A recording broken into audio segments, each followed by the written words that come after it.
संविधान संशोधनको अत्यन्त महत्त्वपूर्ण र संवेदनशील विषयमा निर्णय गर्नको लागि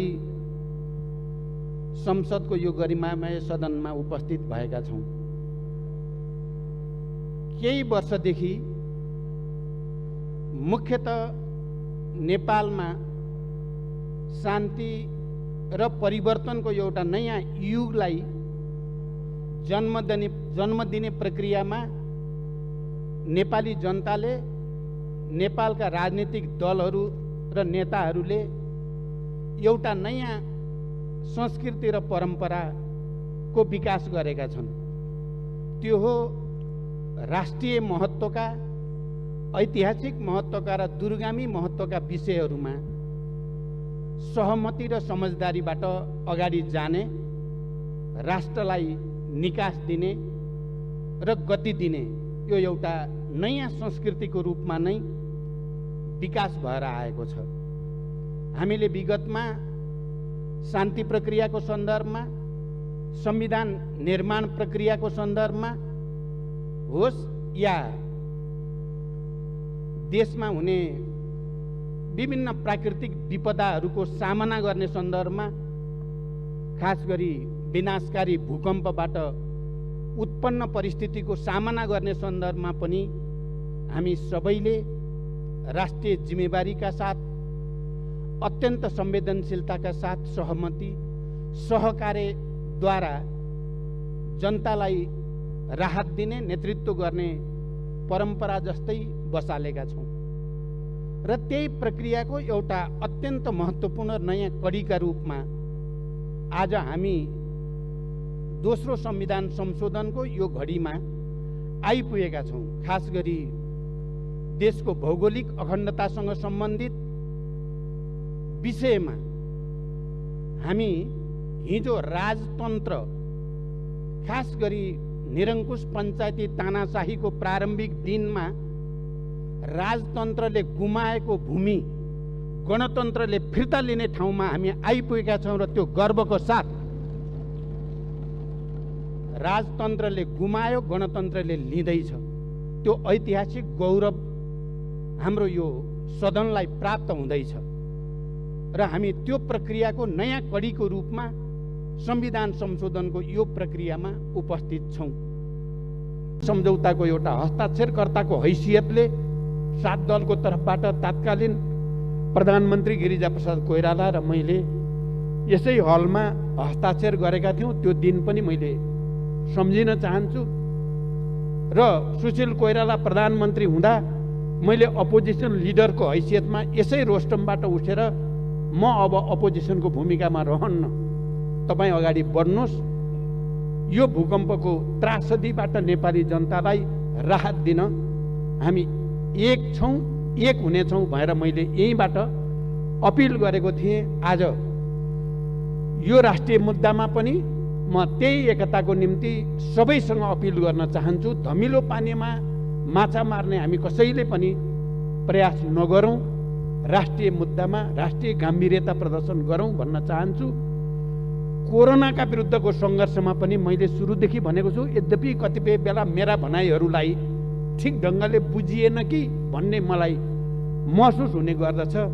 सबै राजनीतिक दलहरू, नागरिक समाज, पत्रकार, बुद्धिजीवी सम्मिलित प्रधानमन्त्रीको नेतृत्वमा एउटा संरचना बनाएर गइयो भने र अनि सङ्घीय सरकार, प्रादेशिक सरकार र स्थानीय सरकारको राम्रो कोअर्डिनेसनमा गयौँ भने सायद यो समस्याको हामीले ठिक ढङ्गले सामना गर्न सकिन्छ भन्न खोजेको थिएँ मैले। तर मेरो भनाइलाई सायद ठिक ढङ्गले मैले बुझाउन सकिनँ। म फेरि पनि भन्छु, आज देशको अगाडि जे जति समस्या र चुनौतीहरू छन् तिनको समाधान राष्ट्रिय सहमति बाहेक अर्को हुन सक्दैन। त्यही राष्ट्रिय सहमतिको निम्ति फेरि एकचोटि सबैसँग अपिल गर्दै सभामुख महोदय म बिदा हुन चाहन्छु। धन्यवाद। माननीय श्री शेरबहादुर चाहना भनेको कश्मीरसँग सम्बन्धित इस्युमा आफूले गरेको निर्णय, भारत सरकारले गरेको निर्णयलाई स्थापित गर्ने थियो होला, तर प्रकारान्तरले त्यसले हामी सबैलाई झकझक्यायो। त्यो नक्सा आफ्नो ढङ्गले भारतले प्रकाशित गर्नु नयाँ नक्सा र विवादमा छ भनेको भूमिलाई पनि भारतले आफ्नै नक्सामा समेट्नु, किनकि पटक पटक यो विषय विवादित छ भनेर भनिसकेको सन्दर्भमा या त त्यो भूगोललाई समेट्दा नेपाल सरकारसँग पनि संवाद गरेर के गर्ने भनेको भए त्यसले समस्या समाधानको एउटा नयाँ बाटो खोल्न पनि सक्थ्यो। किनकि यो कुरा स्वीकारिएको तथ्य हो कि कालापानी र सुस्ता, किनकि पटक पटक म पनि प्रधानमन्त्रीको हैसियतले भारत भ्रमणमा जाँदा, चाहे त्यो सन् 1950 को सन्धिको सन्दर्भ होस् या कालापानी क्षेत्र र सुस्ता क्षेत्रसँग सम्बन्धित सीमा सम्बन्धी विवादको कुरा होस्, उठेकै थियो, उठाइएकै थियो र यो विवादलाई दुवै देशको सचिव स्तरीय जोइन्ट कमिटी मार्फत समाधान गर्ने भनेर त्यो प्रक्रियाको थालनी पनि हुँदै आएको थियो। यस्तो पृष्ठभूमिमा कुनै एउटा देशले नक्सा प्रकाशित गर्दा नयाँ सन्दर्भमा हामी आफैले स्वीकार गरेको ऐतिहासिक तथ्य र विवाद भनेर भनिएको विषय, किनकि एउटा कुरा प्राय के हुने गर्थ्यो भने जहाँको समस्या समाधान भयो त्यसलाई समाधान भयो भनेर टुङ्गियाको घोषणा गरौँ, जहाँ बाँकी छ त्यसलाई मात्रै समाधान हुन बाँकी सिमानाका समस्या भनेर कालापानी र सुस्तालाई बाँकी समाधान हुन बाँकी विषयको रूपमा, अन्य समाधान भइसकेको विषयको रूपमा टुङ्ग्याएर जाउँ भन्ने प्रस्ताव पटक पटक आउने गरेको हो र नेपालले त्यसलाई होइन, यो जहाँ सबभन्दा बढी विवाद छ तिनलाई समाधान नगरी अन्यत्रको विषय जो त्यति धेरै गम्भीर छैन ती विषयलाई समाधान भयो भन्नु उचित हुँदैन। सबैलाई एकैचोटि टुङ्ग्याउँ र एकैचोटि समाधान भएको घोषणा गरौँ भन्ने नेपालको हामी सबैको अडान रहँदै आएको हो। त्यो तथ्य पनि म यो सम्मानित सदनलाई जानकारी गराउन चाहन्छु। जे भए पनि भारतले त्यो नक्सा प्रकाशित गरिसकेपछि हामीहरूको अगाडि एउटा सवाल त खडा भयो, नेपालले पनि नक्सा प्रकाशित गर्ने या नगर्ने। सौभाग्यवश भनौँ या संयोगवश भनौँ, त्यति नै बेला हाम्रो दल, हाम्रो पार्टी नेपाल कम्युनिस्ट पार्टीमा एउटा सचिवालयको बैठकमा मलाई अध्यक्ष पनि अलि कार्यकारी भूमिका बढाउने भनेर भनिएको सन्दर्भ थियो र मैले स्थायी समितिको बैठकको नेतृत्व मङ्सिरको अन्त्य र पुसको पहिलो हप्तामा गरेको थिएँ। त्यो बैठकबाट र त्यसपछि माघमा दोस्रो बैठक केन्द्रीय समितिकै बैठक गरिएको थियो। त्यो बैठकबाट हामीले पार्टीको तर्फबाट हाम्रो नक्सा पनि प्रकाशित गरिनु पर्दछ। नेपालले पनि हामीले हाम्रो भूभाग जसमा हामी भित्र दुविधा छैन, नेपालीहरूको बीचमा कुनै विमति छैन, त्यो सर्वसम्मत भएको कालापानी, लिपुलेक र लिम्पियाधुरा यो भूभाग समेटेर नेपालले पनि नक्सा प्रकाशित गर्नुपर्दछ भन्ने निर्णय हामीले गर्यौँ र मैले पार्टी अध्यक्षको हैसियतले अर्को अध्यक्ष र प्रधानमन्त्री, सम्माननीय प्रधानमन्त्री कमरेडलाई नक्सा प्रकाशित गर्ने बारेमा पार्टीका निर्णयहरूको जानकारी पनि गराउँदै आएको थिएँ। त्यसकारण यो नक्साको कुरा अहिले मात्रै उठ्यो, अहिले मात्रै टुङ्गियो भन्ने कुरा होइन। जति बेला भारतको तर्फबाट नक्सा प्रकाशित भयो, हाम्रो जिम्मेवारी र दायित्व बन्थ्यो कि हामीले पनि नक्सा प्रकाशित गरौँ। हाम्रो ऐतिहासिक भूभाग समेटिएको सुगौली सन्धिद्वारा निर्धारित सिमानालाई समेटेर हामीले नक्सा प्रकाशित गर्ने कुरामा लागिराखेका थियौँ। अहिले प्रधानमन्त्रीजीले भनिराख्नु भएको छ, हामी त्यति बेलादेखि नै यो प्रक्रियाको तयारीमा चाहिँ लागेका थियौँ र मैले सर्वदलीय बैठकमा नै भनेको थिएँ। आज म सभामुख महोदय, यो सम्मानित सदनलाई पनि प्रश्न गर्न चाहन्छु कि सर्वदलीय बैठकको बेलामा पनि हामीले नक्सा प्रकाशित गर्नुको साथसाथै भारतसँग वार्ताको निम्ति, संवादको निम्ति पहल बढाएर लानुपर्ने हुन्छ। मैले प्रधानमन्त्रीजीले ड्राफ्ट गरेको डिप्लोमेटिक नोट मलाई पनि पढ्ने अवसर प्राप्त भयो। प्रधानमन्त्रीजी र मैले सँगै पनि त्यसलाई हेऱ्यौँ। त्यो बडो जिम्मेवारपूर्ण भाषामा स्ट्रङली वार्ताको निम्ति अपिल गरिएको छ र त्यो वार्ता प्रधानमन्त्री लेभलमा त राजनैतिक खालको वार्ता हुन सक्छ, तर हाम्रो जोइन्ट कमिटी लेभलमा चाहिँ फेरि गम्भीर वार्ता गरेर यो समस्या समाधान गर्नुपर्छ भनेरै लेखिएको थियो र मलाई विश्वास थियो छिटै वार्ता हुन्छ र नक्सा प्रकाशित गर्नुभन्दा अगाडि नै वार्ता भएर समस्याको समाधान भयो भने त्यो धेरै राम्रो कुरा हो। कहीँ न कहीँ त्यसका विभिन्न विकल्पहरूमाथि छलफल सुरु भयो भने पनि त्यो ऐतिहासिक कुरा नै हुन्छ भन्ने मेरो विश्वास पनि थियो। तर वार्ताको प्रक्रिया चाहिँ अगाडि बढ्न सकेन। मैले पटक पटक पठाइएका चिठीहरूको बारेमा पनि सरकारबाट जानकारी पाइरहेकै थिएँ, तर वार्ताको प्रक्रिया सुरु हुन सकेन र बरु उल्टै भारतको एकजना जिम्मेवार नेता र सरकारका जिम्मेवार मन्त्रीबाट त्यही विवादित भनिएको भूमिबाट जाने गरी बाटो निर्माणको उद्घाटन भयो। त्यो उद्घाटन पनि लकडाउनको बेलामा। त्यो वार्ताको बारेमा नेपालले प्रस्ताव अगाडि बढाइरहेकै थियो।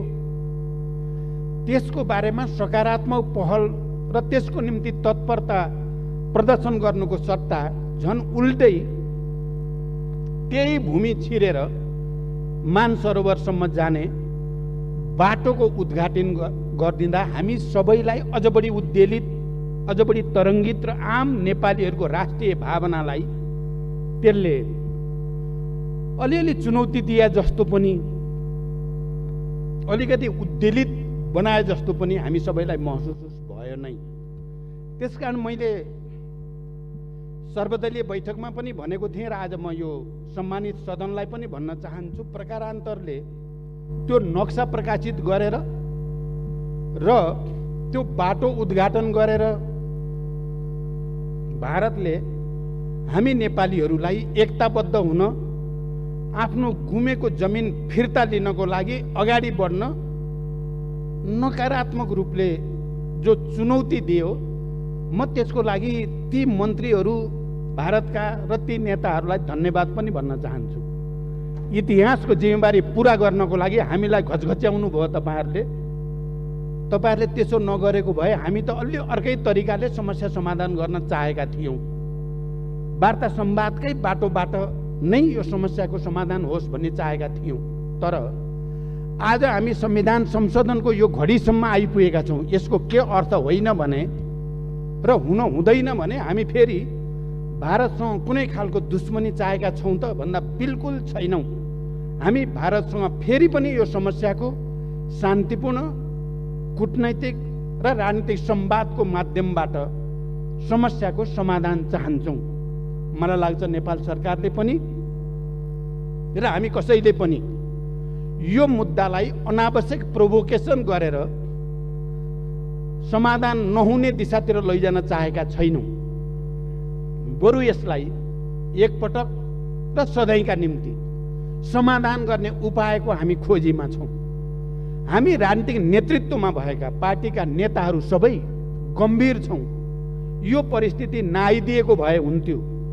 यो परिस्थिति आउनुभन्दा अगाडि नै वार्ता र संवादबाट समस्याको समाधान गर्न सक्नु पाएको भए हुन्थ्यो। हाम्रो तर्फबाट हामीले प्रयास नगरेको होइन। हाम्रो तर्फबाट हामीले अधिकतम प्रयास अन्तिम समयसम्म पनि गरेकै छौँ। आज संविधान संशोधन मार्फत हामीले संविधानमा यो लोगोलाई अहिले नयाँ नक्सा अनुसार अपग्रेड गरे पनि, संशोधन गरे पनि हामी भारत सरकारसँग फेरि पनि विनम्रतापूर्वक आग्रह गर्न चाहन्छौँ। हामी मित्रता चाहेका छौँ। हामी असल छिमेकीको एउटा नयाँ सम्बन्धको युगतिर लान चाहेका छौँ। हामी विकास र समृद्धिको नयाँ युगतिर नेपाललाई लान चाहेका छौँ र यसमा भारतको मैत्री र सहयोग अपरिहार्य छ। आज यो सम्मानित सदनबाट यो निर्णय सर्वसम्मत रूपबाट हुनु भनेको भारतसँग दूरी बढाउनु चाहिँ होइन, बरु भारतलाई यो समस्या समाधानको निम्ति अझ बढी घचघच्याउनु, उहाँहरूलाई अझ बढी प्रेरित गर्नु, उहाँहरू यो समस्याको सत्य तथ्यका आधारमा, ऐतिहासिक तथ्य तथ्याङ्क दस्तावेजका आधारमा समस्याको सदाका लागि समाधान गरेर एउटा असल मैत्रीको एउटा नयाँ चरणतिर लैजानको लागि एउटा वातावरण बनोस् भन्ने हाम्रो चाहना छ। म नेकपाको तर्फबाट यो कुरो बडो प्रष्ट भाषामा भन्न चाहन्छु। हामी हाम्रा छिमेकीहरूसँग, भारतसँग, चीनसँग एउटा सुमधुर मैत्री सम्बन्ध, सन्तुलित र हाम्रो स्वतन्त्र असंलग्न परराष्ट्र नीति अनुसारको एउटा नयाँ सम्बन्ध विकास गरेर हामी नेपाली जनताको समृद्धि र विकासको आकांक्षालाई सम्बोधन गर्न चाहेका छौँ। र हामीले यहाँ आज राष्ट्रिय सहमति हो, यद्यपि हामी विचारधारात्मक रूपमा, राजनैतिक रूपमा विभिन्न पार्टीका छौँ, विभिन्न राजनीतिक दलमा छौँ, विभिन्न दर्शनका अनुयायीहरू छौँ, तर नेपालको यो राष्ट्रिय मुद्दामा हामी सबै एक छौँ, सबै दलहरू एक छौँ। हामी सबै वर्ग, जाति, क्षेत्र, लिङ्ग, समुदायका नेपाली जनता हामी एक ठाउँमा छौँ। यो सन्देश हामीले भारतलाई चाहिँ कुनै किसिमले भारतलाई अप्ठ्यारो पार्नको लागि यो एकता प्रदर्शन भएको होइन, बरु भारतले हाम्रो समस्या ठिक ढङ्गले बुझिदियोस्, नेपाली जनताको भावनालाई, नेपाली जनताको चाहनालाई भारतले राम्रोसँग विचार गरिदियोस् भन्ने एउटा सन्देश प्रवाह गर्न चाहेका छौँ। र अन्ततः हामीलाई थाहा छ समस्याको समाधान संवाद र वार्ताबाटै हुने हो। हामी यसलाई योभन्दा पर चर्काएर कसैलाई पनि फाइदा छैन भन्ने कुरामा हामी सचेत छौँ। हामी त्यस्तो कुनै दुविधामा छैनौँ, हामी त्यस्तो कुनै बचकाना आवेगमा छैनौँ कि हामी निहित राजनीतिक स्वार्थको निम्ति यस्तो राष्ट्रिय संवेदनशील र ऐतिहासिक मुद्दामा खेलबाड गर्ने नेतृत्व हामी होइन। यदि हामी त्यस्तो हुन्थ्यो भने हामीले नेपालमा यो परिवर्तन सम्भव तुल्याउन सक्ने थिएनौँ। हामीले नेपालमा शान्तिको एउटा नयाँ उदाहरण विश्व सामु प्रस्तुत गर्न सक्ने थिएनौँ। हामीले यो परिवर्तनलाई यो स्तरमा ल्याउन सक्ने थिएनौँ। त्यसकारण अहिले फेरि एकचोटि हामीले विश्व सामु एउटा सन्देश दिएका छौँ। हामी नेपालीहरू नेपालको राष्ट्रिय मुद्दामा, ऐतिहासिक मुद्दामा एक ठाउँमा खडा हुन्छन्। हिजो पनि हामीले त्यो साबित गरेका हौँ, आज पनि हामीले त्यो साबित गरेका छौँ र मलाई विश्वास छ भोलि पनि हामी राष्ट्रिय मुद्दामा एकजुट भएर नै विश्वलाई एउटा सन्देश दिइराख्नेछौँ। म भारतको सरकार, त्यहाँका राजनीतिक नेताहरू, राजनीतिक दलहरू, त्यहाँका बुद्धिजीवी, त्यहाँका पत्रकारहरूलाई पनि नेपाली जनताको यो भावना र संवेदनशीलतालाई गम्भीरतापूर्वक लिइदिन म हार्दिक रूपले आग्रह गर्न चाहन्छु। हामी योभन्दा बढी यो विषय नतन्कियोस्, बरु यो बिन्दुबाट वार्ता संवादको एउटा नयाँ युगको सूत्रपात होस् र त्यसले हाम्रा बीचमा भएका समस्याहरूलाई स्थायी रूपले समाधान गर्ने एउटा वातावरण बनोस् भन्ने हाम्रो चाहनालाई म व्यक्त गर्न चाहन्छु। मलाई आज यति बोल्दै गर्दा विशेष गर्वको महसुस भएको छ, किनकि हामीले 12 बुँदे समझदारीदेखि शान्ति सम्झौतासम्म आउँदा जुन राजनीतिक संस्कार हामीले सूत्रपात गर्यौं त्यो र भूकम्पको बेलामा हामीले जे भन्यौं र गर्यौं, त्यो संविधान बनाउने बेलामा हामीले जे भन्यौं र गर्यौं त्यो सबै, र अहिले यो विषयमा हामीले जुन एकता प्रदर्शन गरे यो सबैले नेपाली कल्चर, नेपालको मनोविज्ञान, नेपाली भावना नेपाली चेतनालाई अभिव्यक्त गरेको छ। मैले यो सदनमा आउँदै गर्दा बाटोमा मेरो स्टाफ साथीले भन्नुभयो, कोहीले भनेका छन् रे, लौ पार्टीहरूले त देश बचाउन सक्ने भएनन्, अब फेरि सामन्तहरू नै आउन पर्यो भनेर पनि प्लेकार्ड बोकेका छन् अरे भनेर सुनाउनु भयो मलाई। मैले त्यसो भएर आज सुरुमै भने, राजतन्त्रले गुमाएको जमिन गणतन्त्रले फिर्ता ल्याउँदैछ, खबरदार। नेपाली जनतालाई भ्रमित गर्ने कहीँ कतैबाट कुत्सित प्रयास नहोस्। आज 21औं शताब्दीमा ठुलो सङ्घर्ष र बलिदानबाट खारिएर आएको नेपाली जनता कसैको भ्रमको पछि लाग्ने छैनन्। बरु राष्ट्रिय एकताको साथ हामी यो मुद्दालाई पनि र अहिलेको कोरोना महामारी जो विश्वव्यापी रूपमा देखा परेको छ त्यसको पनि राष्ट्रिय सहमतिको साथै सामना गरेर हामीले देखाउने छौँ।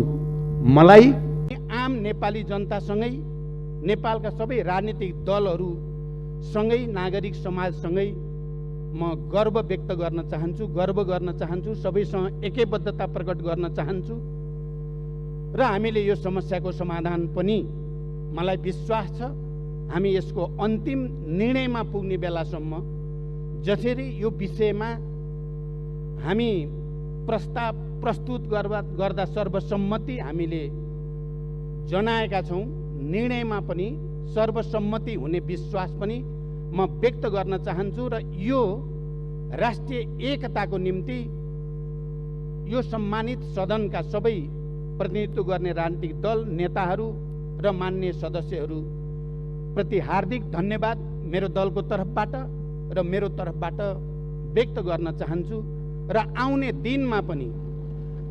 दिनमा पनि हामीले ठुलो सङ्घर्ष र बलिदानपछि प्राप्त गरेको सङ्घीय लोकतान्त्रिक गणतन्त्रलाई सुदृढ गर्ने, यसको मार्फतबाट जनतालाई सुशासन, विकास र समृद्धिको नयाँ युगतिर लैजाने कुरामा हामीलाई राष्ट्रिय एकताको भावना अनुसार नै सफलता प्राप्त हुनेछ भनेर विश्वास र कामना पनि व्यक्त गर्न चाहन्छु।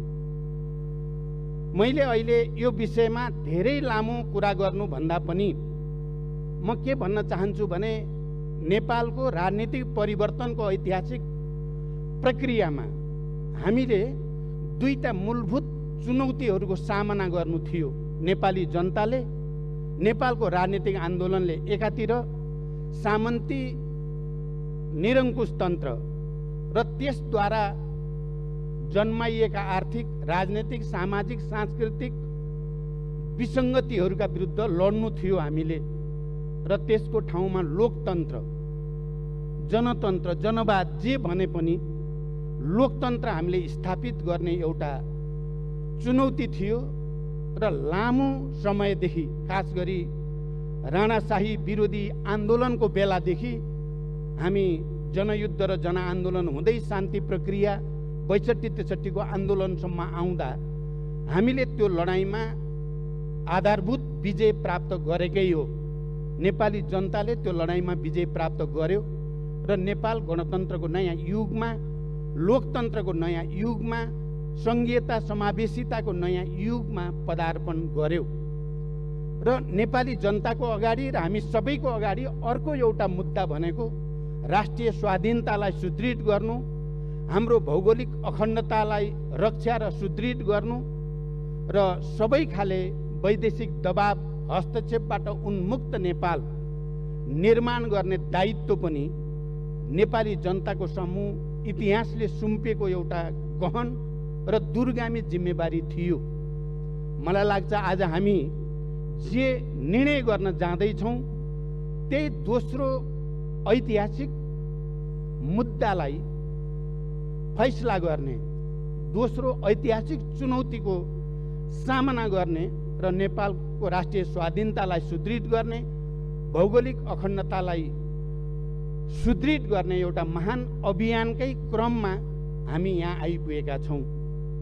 यहाँ अस्ति सम्माननीय प्रधानमन्त्रीले रोस्टमबाट बोल्दै गर्दा यो विषय कुनै पार्टी विशेषको मात्रै विषय होइन, कुनै नेता विशेषको मात्रै विषय होइन, यहाँ सदनमा भएका सबै राजनीतिक दलहरूको विषय हो र त्यतिको मात्रै पनि होइन, यो आम नेपाली जनताको पनि विषय हो। त्यसकारण यसमा कसैले जस लिने या अपजस दिने भन्दा पनि यो ऐतिहासिक महाअभियानलाई सफल पार्ने लामो समयदेखि नेपाली जनताले गर्दै आएको प्रयत्नको केन्द्रीकृत अभिव्यक्तिको रूपमा, किनकि लामो समयदेखि यो सङ्घर्ष बहस चल्दै आएको थियो र त्यो बहसको एउटा केन्द्रीकरणको रूपमा अहिले यहाँ आइपुग्दा हामी देशको गुमेको भूभाग फिर्ता लिने प्रक्रियाको एउटा नयाँ चरणमा हामी आइपुगेका हौँ। आज यो विषयलाई, यति संवेदनशील गम्भीर राष्ट्रिय विषयलाई सहमति बनाउँदै, किनकि बीचबीचमा हामी सबैलाई थाहा छ सर्वदलीय बैठकहरू बस्दै सहमतिको निम्ति प्रयासहरू गर्दै र यो विषयको गाम्भीर्यता र जिम्मेवारी र संवेदनशीलता अनुसार नै राष्ट्रिय समझदारी बनाउँदै अहिले सरकारले यसलाई संविधान संशोधनद्वारा हाम्रो नक्सा जसरी संविधानमा लोगोको रूपमा, प्रतीकको रूपमा इङ्गित छ, त्यसलाई सच्याउने पहल कदमी जो गर्यो त्यसको लागि म सम्माननीय प्रधानमन्त्री नेपाल सरकारलाई विशेष धन्यवाद भन्न चाहन्छु र यसमा साथ दिने सबै राजनीतिक दलहरू, नागरिक समाज र आम नेपाली जनतालाई पनि म हृदयदेखि आभार प्रकट गर्न चाहन्छु, बधाई भन्न चाहन्छु र धन्यवाद भन्न चाहन्छु। किनकि यो हामी सबैको सामूहिक विवेकको प्रतिफल हो। यो कुनै व्यक्ति विशेषको मात्रै मुद्दा पनि होइन, व्यक्ति विशेषले मात्रै गरेर हुने कुरा पनि होइन। मैले केही समय पहिले मात्रै यो विषय, खास गरी नेपालको नक्सासँग सम्बन्धित विषय सदनमा सरकारले दर्ता गरिसकेपछि, संशोधन प्रस्ताव दर्ता गरिसकेपछि मैले प्रधानमन्त्रीजीलाई विशेष सुझाव दिन आवश्यक ठाने र म बालुवाटार गएको थिएँ। म प्रधानमन्त्रीलाई यही भन्न कि यो विषय धेरै गम्भीर छ, संवेदनशील पनि छ, राष्ट्रिय महत्त्वको छ, दूरगामी छ। त्यसकारण देशका सबै राष्ट्रिय राजनीतिक दलहरूको बीचमा गम्भीर अन्तर्क्रिया, संवाद, छलफल जरुरी छ र एउटा राष्ट्रिय सहमति बनाएर मात्रै यस्ता मुद्दाहरूलाई एउटा टुङ्गोमा पुर्याउन उचित हुन्छ भन्ने सुझाव दिन म गएको थिएँ। प्रधानमन्त्रीजी पनि सर्वदलीय बैठक बसाउने निर्णयमा मनमनमा पुग्नु भएको रहेछ र मलाई भन्नुभयो सर्वदलीय बैठक बस्नु पर्यो, तपाईँसँग सल्लाह गर्न खोजेको भन्नुभयो। यो त बडो टेलिप्याथी भए जस्तो भयो। म त्यही सुझाव तपाईँलाई राख्न आएको, तपाईँले पनि सर्वदलीय बैठक भन्नुभयो, यो त बडो गजबको चाहिँ कोइन्सिडेन्स जस्तो, संयोग जस्तो पनि भयो भनेर मैले भने।